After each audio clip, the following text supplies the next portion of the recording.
Joanna stroked the pony's muzzle and presented him with half an apple on the flat of her palm. Ears pricked, he lipped the treat from her hand and crunched with enjoyment, while Joanna watched him with pride.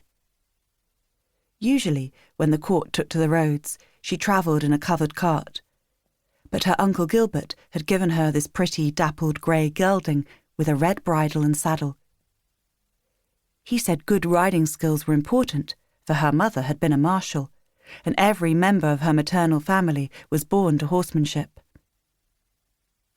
Her new mount was from her uncle's estate at Goodrich on the Welsh borders, and his name was Arian, which meant silver in the Welsh tongue. She had ridden him for the first time today, and he had been swift to respond to her voice and her touch on the reins. She could scarcely believe her good fortune.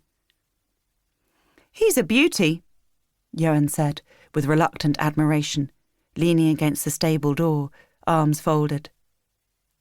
Sausages snuffled around in the straw, hunting for rodents, Joanna having brought him with her for exercise. "Yes, he is." Brimming with happiness, Joanna patted Arian's warm, dappled neck. The last rays of evening sunlight tinted the trees beyond the palisade with burned gold.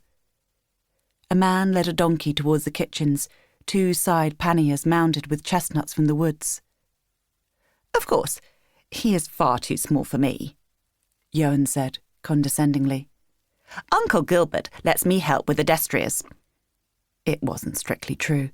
He was allowed to polish the harnesses and mix the feed, but the head groom and the older squires saw to all the close work on the big stallions.